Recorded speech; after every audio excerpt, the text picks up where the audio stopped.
Um jovem negro, refugiado e que vivia de bicos. Um jovem que foi espancado até a morte em um bairro de classe média alta do Rio de Janeiro depois de cobrar salários atrasados. Um jovem que conseguiu fugir da violência do seu país de origem, mas acabou sendo vítima da violência no país que deveria tê-lo acolhido. Um crime que começa a ser investigado pela polícia enquanto familiares e grupos da sociedade civil cobram justiça. Eu sou a Aline Pellegrini e este é o Durma Com Essa, o podcast de notícias do Nexo.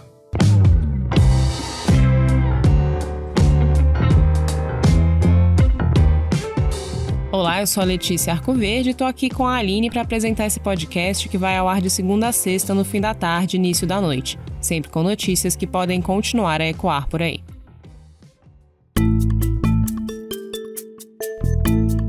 Quarta-feira, 2 de fevereiro de 2022, dia em que a Justiça do Rio decretou a prisão temporária de 3 suspeitos de matar o congolês Moise Kabangabe no dia 24 de janeiro em um quiosque na Barra da Tijuca, na zona oeste do Rio de Janeiro. O trio foi detido na terça-feira e nessa quarta foi levado para a cadeia José Frederico Marques, em Benfica. Os 3 devem responder por homicídio duplamente qualificado. A polícia procura um quarto homem que teria participado do crime. Um dos presos é o vendedor de caipirinhas Fábio Silva, que confessou as agressões contra o congolês. Ele foi encontrado em Paciência, zona oeste do Rio, onde estava escondido na casa de parentes. Outro é Brendon Alexander Luiz da Silva. E o terceiro é Alisson Cristiano de Oliveira Fonseca, que se entregou na terça à polícia. Antes disso, ele tinha gravado um vídeo em que admite ter participado do espancamento, mas em que nega a intenção de matar Moise. O crime aconteceu num quiosque chamado Tropicália. Segundo familiares da vítima, Moise foi ao local cobrar diárias de trabalho que estavam atrasadas. Os 3 homens que foram presos pela Delegacia de Homicídios não trabalham no quiosque Tropicália e afirmam que as agressões foram motivadas por uma desavença sobre a qual ainda não há detalhes. Eles negam que o crime esteja ligado à cobrança feita pelo congolês ou à nacionalidade da vítima. A polícia afirma que só vai se aprofundar sobre as motivações do crime no momento da conclusão do inquérito. A juíza Isabel Tereza Pinto Coelho Diniz, do plantão judiciário da capital, que decretou a prisão temporária do trio, disse que essa detenção é uma espécie de medida cautelar que visa assegurar a eficácia das investigações, para que, posteriormente, seja possível a instauração de um processo penal. Para não prejudicar a apuração do caso, que ainda está em andamento, o inquérito corre em sigilo. Tanto a prefeitura quanto a concessionária que administra os quiosques anunciaram na terça que as atividades do Tropicália estão suspensas. O dono do estabelecimento, que não teve o nome divulgado, porque, segundo seus advogados, está sendo ameaçado, foi ouvido pela polícia na terça. Ele disse que não conhecia os homens que aparecem nas imagens agredindo Moise. Ele também negou ter dívidas com o rapaz e disse que estava em casa durante a agressão. Segundo o delegado Henrique Damasceno, que é responsável pelo caso, o comerciante tem ajudado na investigação e forneceu as imagens da câmera de segurança que registrou o crime.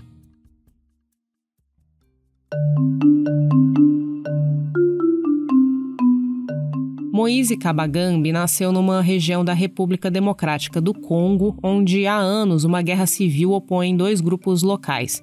Ivana Lei, a mãe de Moise, afirmou que os avós dele foram mortos na guerra, assim como muitos outros parentes próximos. Moise chegou ao Rio de Janeiro com outros 3 irmãos em 2014, fugindo dessa guerra civil.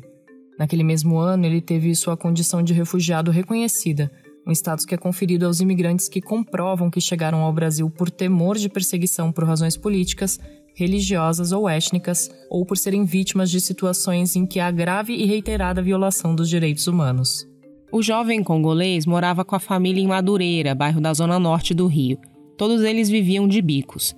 Moise trabalhava de maneira informal para quiosques da região do Posto 8, na orla da praia, na Barra da Tijuca, há pelo menos 3 anos. A mãe de Moise afirma que o filho se queixava de receber pagamentos mais baixos do que o de outros trabalhadores dos quiosques. Uma parte do dinheiro ia para ajudar a pagar o aluguel da mãe.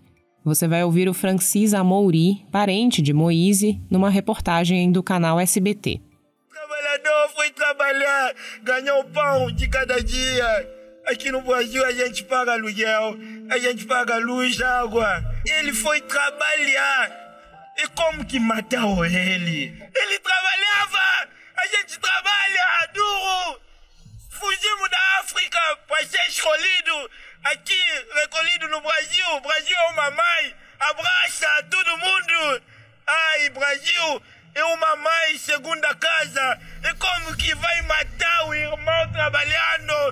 Justiça! Na terça, imagens da câmera do quiosque onde ocorreu o crime foram divulgadas pela polícia. A filmagem mostra que tudo começou com uma discussão travada entre Moise e um outro homem. A gravação marca o horário, 10h25 da noite. Durante a discussão, um homem segura um pedaço de pau, Moise levanta uma cadeira e um cabo de vassoura. Depois o congolês tira a bolsa e a camisa, abre um freezer do quiosque e um homem aparece e derruba Moise no chão. Outro aparece e começa a desferir pauladas com um pedaço de madeira no congolês, que está imobilizado no chão. Outras pessoas que estão em volta não prestam atenção à cena. Moise recebeu ao menos 30 pauladas dos agressores, além de socos e chutes, a maior parte enquanto estava imobilizado. No vídeo dá para ver que os agressores continuam a bater mesmo sem nenhuma reação do congolês. Mais de 25 minutos depois, parecem perceber o que aconteceu e fazem massagem cardíaca na vítima. Em depoimento à polícia, o funcionário de um dos quiosques que presenciou a agressão afirmou que Moise abriu o refrigerador para tentar retirar cervejas de lá. Segundo testemunhas ouvidas pelo jornal O Globo, o jovem afirmou que, já que não recebeu pelo trabalho, iria pegar o dinheiro em bebida. Yannick Kamanda, primo da vítima, disse ao site G1 que Moise, já desacordado, foi amarrado pelos pés e pelas mãos. Os agressores também amarraram o pescoço do jovem, que depois do espancamento foi largado desacordado. O corpo de Moise foi encontrado numa escada, amarrado e sem vida.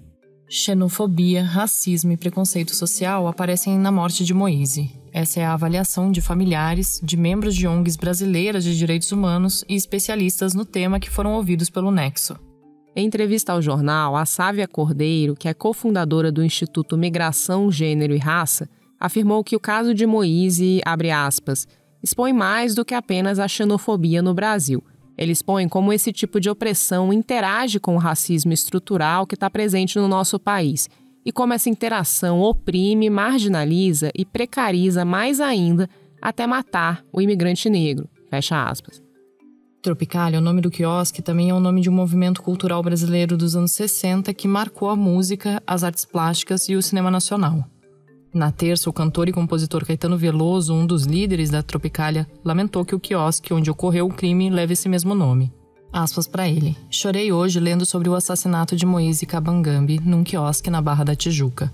Que o nome do quiosque seja Tropicália aprofunda, para mim, a dor de constatar que um refugiado da violência encontra violência no Brasil.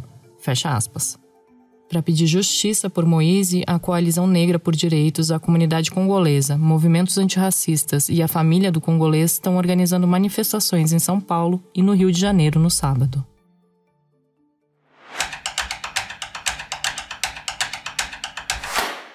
Apesar do aumento no número de contaminados pelo novo coronavírus, países da Europa estão suspendendo as restrições sociais impostas para conter o avanço da Covid-19. O Estevão Bertoni está escrevendo sobre o tema. Estevão, por que alguns lugares da Europa decidiram voltar ao velho normal? A Dinamarca decidiu na terça-feira suspender todas as restrições sanitárias de uma única vez. A população não precisa mais usar máscaras em nenhuma situação, nem apresentar o passaporte vacinal. Os bares, restaurantes e casas de show voltaram ao normal, sem limite de público ou de horário. A França também anunciou nesta quarta-feira que a máscara não é mais necessária na rua, que o home office deixou de ser obrigatório. Não haverá mais regras para o público nos estádios, por exemplo, mas o passaporte vacinal foi mantido, pelo menos por algumas semanas mais. O argumento nesses países é que, apesar da explosão de casos de Covid-19, as hospitalizações e mortes cresceram pouco se comparadas com o que aconteceu nas ondas anteriores. As UTIs não estão lotadas, o que as autoridades atribuem a uma combinação das características da Omicron, que causa menos quadros de pneumonia, e da alta taxa de vacinação. Na Dinamarca, 61% da população recebeu 3 doses da vacina. As pesquisas mostram que contra a variante Omicron, a proteção só é robusta com a dose de reforço, e muitos países europeus estão adiantados nesse aspecto. E é possível que o Brasil flexibilize regras da mesma forma que esses países europeus?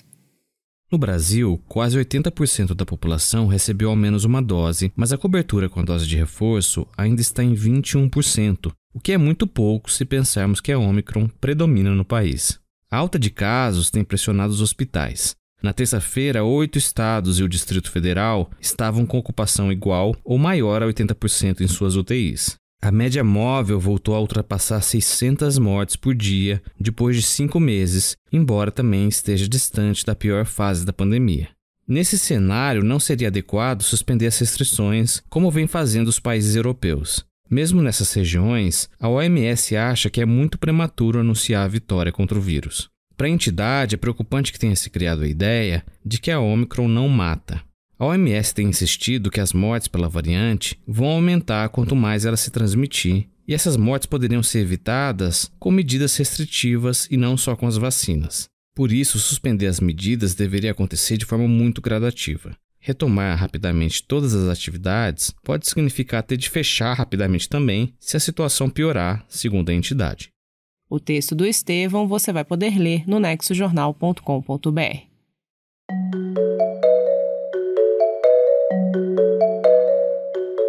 Enquanto Estados Unidos e países da Europa tentam isolar o presidente russo Vladimir Putin, Jair Bolsonaro se prepara para visitar o Kremlin em meados de fevereiro. Quem conta essa história pra gente é o repórter especial João Paulo Charlot. Olá, ouvinte. Olá, amigos do Durma Com Essa. O presidente Jair Bolsonaro vai fazer uma viagem à Rússia entre os dias 14 e 17 de fevereiro para visitar o presidente Vladimir Putin. Olha, o Brasil é o primeiro país da América do Sul com o qual a Rússia estabeleceu relações diplomáticas ainda em 1828. De lá para cá, os dois países desenvolveram uma estreita relação de cooperação. No início dos anos 2000, o presidente Fernando Henrique deu a essa ligação um status privilegiado no Itamaraty. Mais tarde, o presidente Lula colocou o Brasil no BRICS, que é uma espécie de grupo alternativo de potências como a Rússia e a China, e de não tão potências assim como o Brasil, Índia e África do Sul. A ida de Bolsonaro agora a Moscou se inscreve nessa tradição da relação entre os dois estados soberanos que têm laços de amizade e têm interesses em comum, mas não dá para ignorar o contexto em que isso está acontecendo. A decisão de ir a Moscou foi tomada no ano passado. De lá para cá, a situação político-militar da Rússia se tornou tão complicada que talvez fosse o caso de repensar essa agenda. O Putin avançou seus interesses na direção da vizinha Ucrânia e, em resposta, as potências europeias e os Estados Unidos tentam isolar ele nos planos diplomático, econômico e militar. E bem nessa hora, quem desembarca em Moscou? O Bolsonaro. O problema é que o Brasil assumiu em janeiro um dos assentos rotativos do Conselho de Segurança, que é o órgão da ONU responsável justamente por regular as medidas de força, as guerras.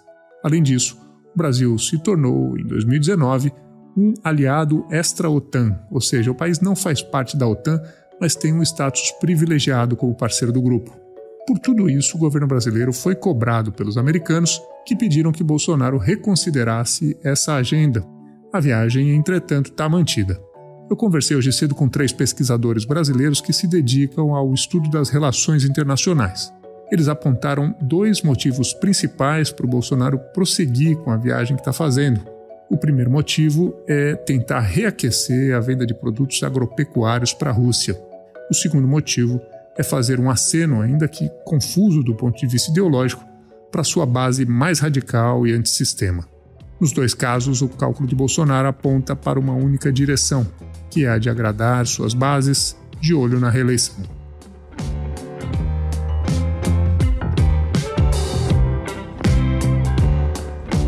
Da prisão de 3 envolvidos no espancamento que levou o congolês Moise à morte, passando pela decisão de países europeus de suspender restrições contra a Covid-19, e terminando com o momento escolhido por Bolsonaro para visitar Vladimir Putin, durma com essa.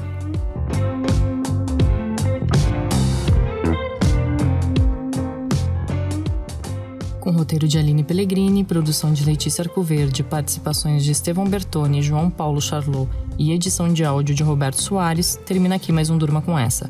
Amanhã tem mais. Até!